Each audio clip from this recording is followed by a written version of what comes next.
Algebra 1 students, welcome to your 7.8 notes. Today we're going to look at geometric sequences, and yes, I know 7.6 and 7.7 have been skipped. Don't panic, we'll come back to them. But for today we're going to focus on the geometric sequences. A geometric sequence is when you're talking about multiplying by a constant term. So a geometric sequence starting with the value a is a sequence in the form a times r to the 0, that's just a, then a times r, then a times r squared, then a times r cubed, etc.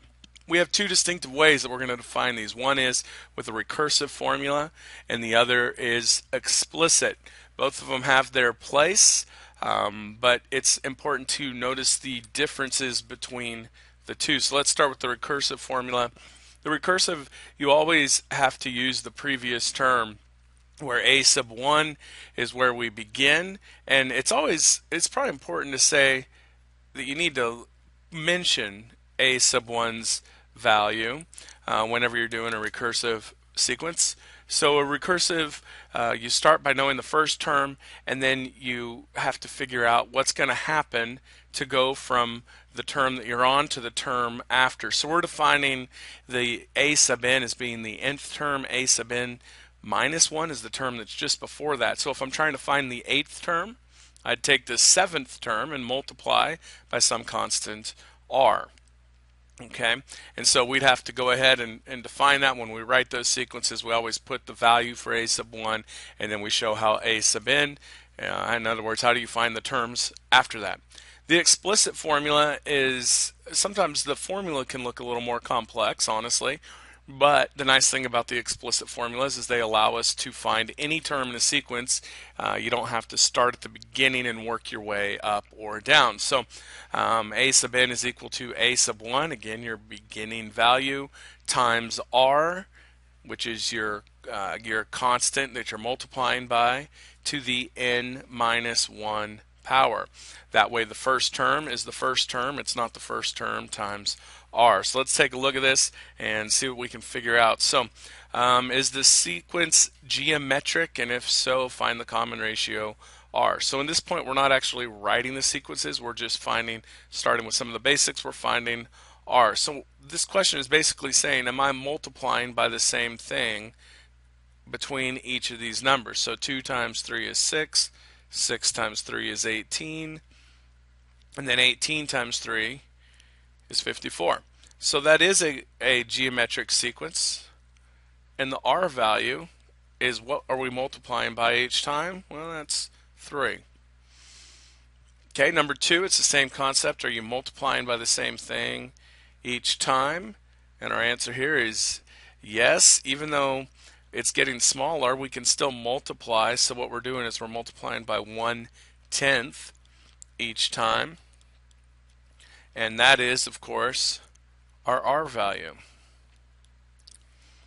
All right, let's take a look at number 3. This time 4, 7, 10, and 13. In these cases, what we're doing is actually adding the same thing each time. We actually have a name for those. It's called arithmetic sequences. We're not doing that today. We're doing geometric. So to answer the question that's there, we would just simply say no, it's not geometric. We are not multiplying by the same thing each time. All right, so let's take a look in this next slide. We're writing the actual formulas to represent our geometric sequences. Now the first two we're going to write explicit formulas. The second two we're going to do we're going to do recursive formulas of geometric sequences. That's what I meant to say.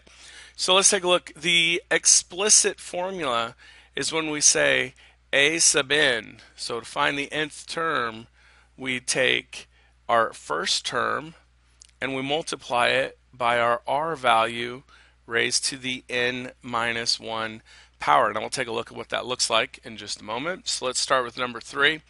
I can see here when I go from 3 to 6 and 6 to 12 and 12 to 24 that each step of the way I'm multiplying by 2. And I also see that my initial value, that's important here, is 3. So to write my nth term sequence or my explicit sequence, I'm going to say a sub n is equal to a sub 1, which is 3, times 2 to the n minus 1 power. Folks, that's all there is to it right there. Let's take a look at number 5. The question becomes, how do I go from 27 to 9 to 3 to 1? Well, you do that by dividing by 3, although we're talking multiplication, so our common ratio is 1/3. Multiply by 1/3 each step. The other piece of information, of course, we need to know is what is our first value, our a sub 1, and that would be 27. So again, we can just jump right into writing our formula. Our explicit formula would be a sub n is equal to our first value, which is 27, times 1/3 raised to the n minus 1 power. And we leave it just like that. Now the beauty of explicit sequences is knowing that if I wanted to find, say, the 40th term, I could just simply plug in 40 for n and I'd have my value. When we do recursive, although recursive formulas are great and they do have their purpose, it's not easy to write a recursive where you just go and find your 40th term. In order to find the 40th term, you have to find the 39 before it. So they're not quite as great for those purposes. But let's take a look at how we do this. Now, we do need to know that general form. The way we wrote the recursive sequence is the a sub n is equal to the r value times a sub n minus 1. Now remember, a sub n minus 1 just simply means the term that came right before it.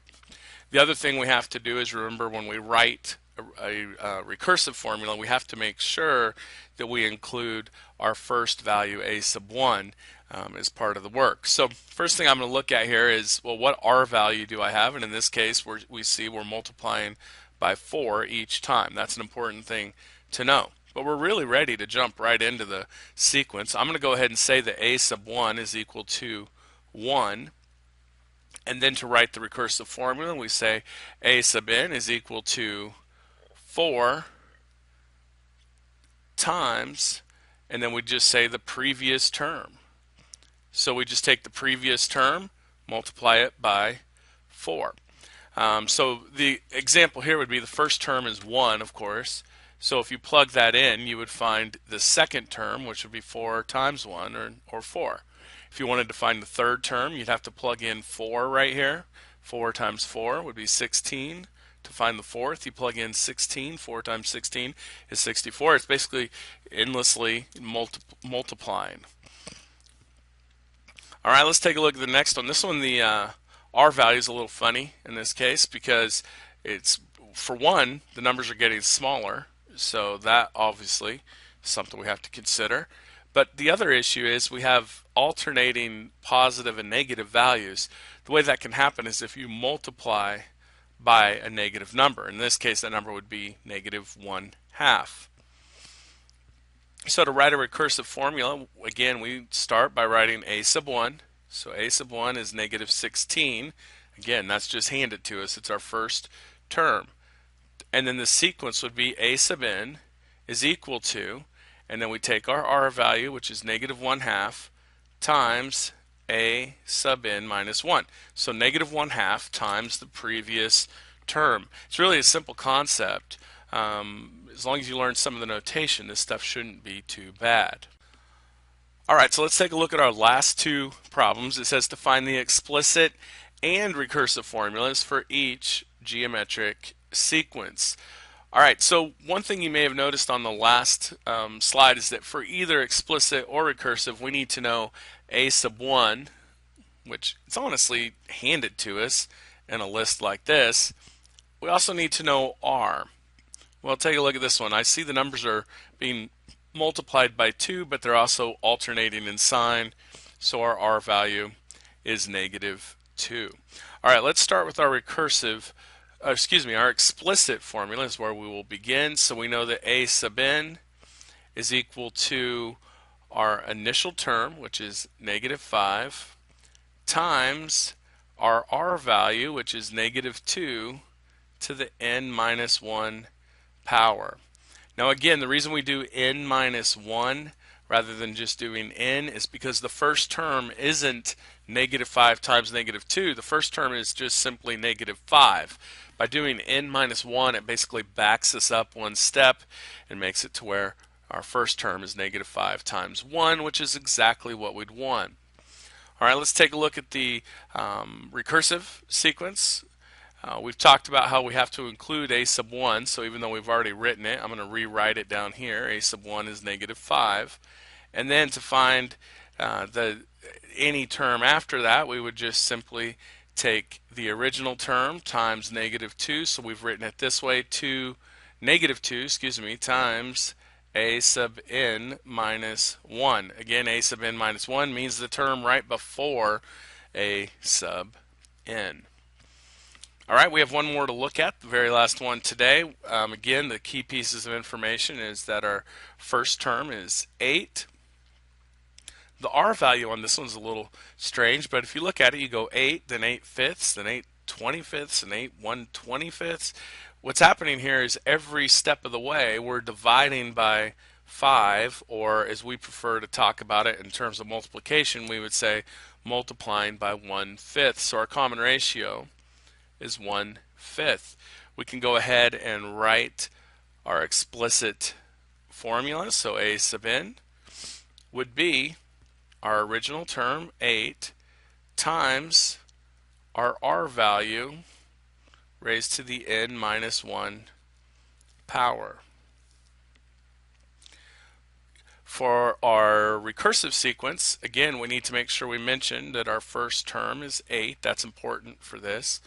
And then the nth term we would find by taking 1/5 times the term right before it. We call that a sub n minus 1.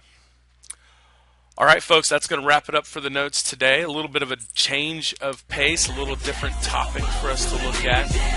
I know the notation might be the challenge here, but keep working hard at it. Take a look at your notes closely, come to class ready to work, and ask questions as needed.